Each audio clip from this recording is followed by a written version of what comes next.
Hi, I am Suad, and welcome to Stronger Every Day.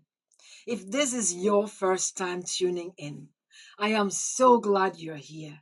And if you have been walking with us, with me on this journey, thank you. You are showing up for yourself, and that matters.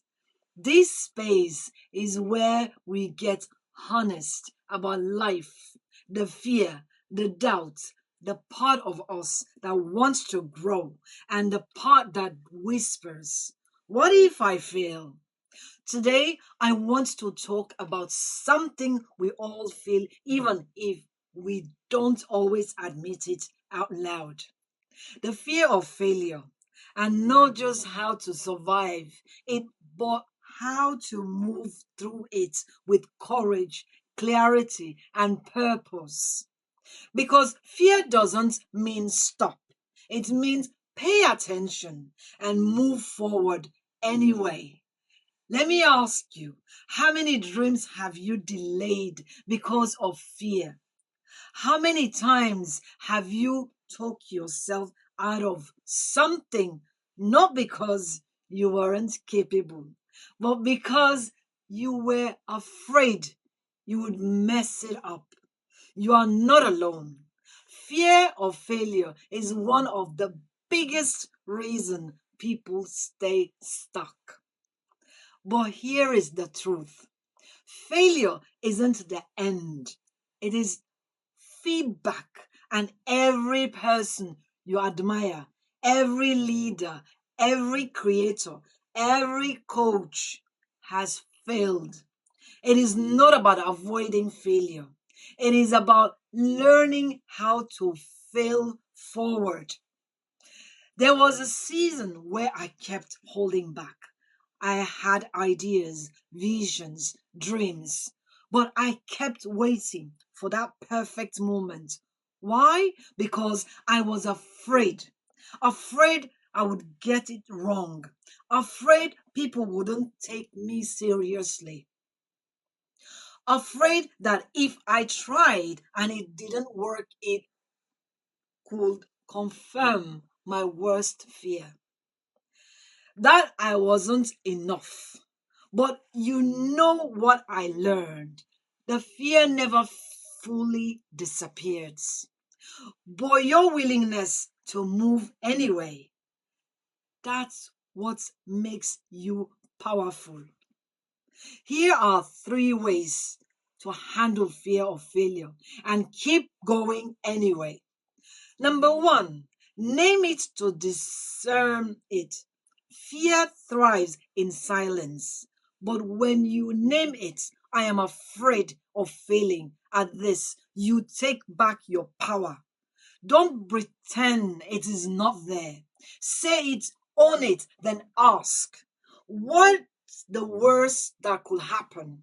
And what's the best? Fear will always scream louder than possibilities unless you train your mind to look for hope, not just risk. Two, ditch your word from the outcome. You are not your results. You are not your performance. You are not defined by one launch, one pitch, one project, one decision. You are worthy even if it doesn't work the first time. You are growing even when it feels slow. Failure is date, not identity. Let it teach you, not define you. Three, one brave step before you are ready. You don't have to feel fearless to take action. You just have to be willing. You don't need to see the whole path, just the next step. Hit publish, send message, take the step, try again. Action breeds clarity. And courage comes after you move, not before. So let me ask you, what is one thing fear has been holding you back from doing? And what's one small step you can take this week? to move through it? Drop it in the comments. Let's name it and move through it together. You don't have to be perfect. You just have to begin. Fear of failure isn't weakness. It is a part of being a human. But you are not your fear. You are your resilience. You are your courage. You are choice to keep showing up even when it's hard. So here is your reminder. You are allowed to try. You are allowed to get it wrong. You are allowed to get back up because this isn't the end of your story. It is the start of new chapter written in bold. If this message speaks to you, share it with someone who needs it. Subscribe to Stronger every day for more coaching and truth telling. And tell me below, what brave step will you take this week? You don't have to be perfect to be powerful. Keep rising with love and truth. Suad.